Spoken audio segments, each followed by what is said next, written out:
आणि यानंतर राज्यासह देशभरामधले पावसाचे अपडेट्स आपण जाणून घेणार आहोत। सुरुवातीला मुंबईकरांसाठी एक महत्त्वाची बातमी आहे, कारण मुंबईला पाणी पुरवठा करणाऱ्या आणि तहान भागवणाऱ्या अशा 7ही धरणांमध्ये 89.08% इतका पाणीसाठा शिल्लक आहे। आज सकाळी 6 वाजेपर्यंत 7ही धरणांमध्ये एकूण 12,89,289 दशलक्ष लिटर इतका पाणीसाठा उपलब्ध झालाय। सध्या मोडक सागर आणि विहार धरण 100% भरलंय।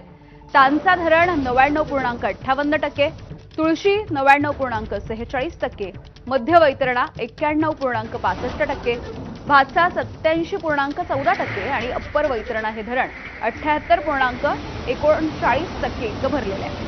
महानगरपालिकेच्या नोंदींच्या नुसार विहार आणि तुळशी तलाव हा 7 जुलैपासून, तानसा 22 जुलैपासून आणि मोडक सागर हा 23 जुलैपासून ओव्हरफ्लो होताना दिसत आहे।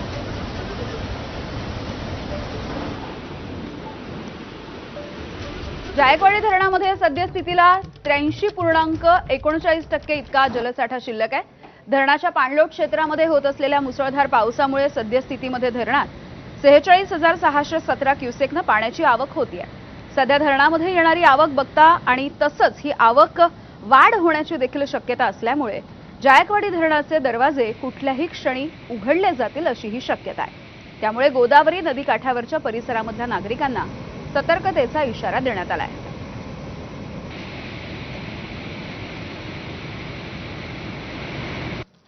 बातमी पुण्यासाठी महत्त्वाची। पुणे जिल्ह्यामधल्या धरण साखळी क्षेत्रामध्ये गेल्या 4 दिवसांपासून सुरू असलेल्या मुसळधार अशा पावसामुळे धरणांमधला पाणीसाठा हा झपाट्याने वाढतोय।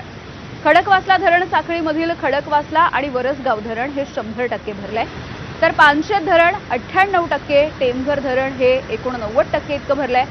सततच्या पावसामुळे इतर धरणांमधल्या पाणीसाठ्यामध्ये वाढ होतीये। प्रशासनाकडून या परिस्थितीवरती लक्ष ठेवलं जात आहे। सातारा जिल्ह्यामधल्या कोयना धरणामध्ये पाण्याची आवक मोठ्या प्रमाणावरती होतीये। धरणाचा पाणीसाठा तब्बल 92 टीएमसी पर्यंत पोहोचला, त्यामुळे कोयना नदीपात्रामधल्या पाणी पातळीमध्ये मोठी वाढ होतीये। जलाशयाची पालकमंत्री शंभूराज देसाई यांनी पाहणी केली आणि तिथल्या परिस्थितीचा आढावा देखील घेतलाय।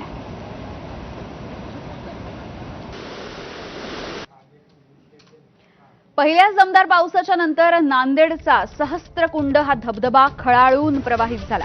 त्यामुळे आज रविवारच्या सुट्टीच्या दिवशी धबधबा बघण्यासाठी पर्यटकांची मोठी गर्दी झाली। पैनगंगा नदीवरती असलेला हा धबधबा, या जागेवरती जवळपास 100 फुटावरून पाणी खाली कोसळत असतं आणि हे नयनरम्य असं दृश्य बघण्यासाठी विदर्भ, मराठवाडा आणि तेलंगणा या राज्यांमधून देखील पर्यटक या ठिकाणी पोहोचतात। या धबधब्याचे ड्रोन कॅमेराच्या माध्यमातून टिपलेली ही खास दृश्य एबीपी माझाच्या प्रेक्षकांसाठी।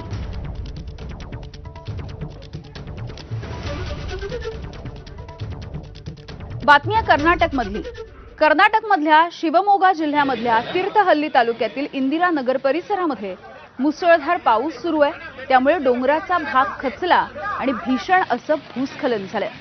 या दुर्दैवी घटनेमध्ये एकाच कुटुंबामधल्या 3 सदस्यांचा ढिगाऱ्याखाली दबून मृत्यू झाला।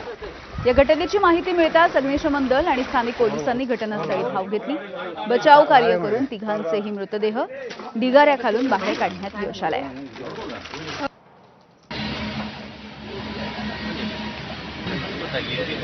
बातमी मध्य प्रदेशमधल्या खरगोन जिल्ह्यामध्ये मुसळधार असा पाऊस सुरू आहे आणि याच पावसामुळे प्रसिद्ध सिरवेल महादेव मंदिरालगतचा धबधबा हा प्रवाहित झालेला दिसतोय।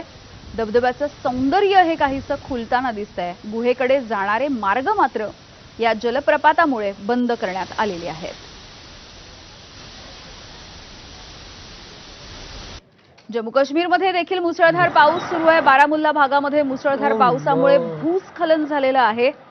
काळजात धडकी भरवणारी खरं तर अशी ही दृश्य आहेत। एका डोंगराचा मोठा भाग हा अचानकपणे कोसळला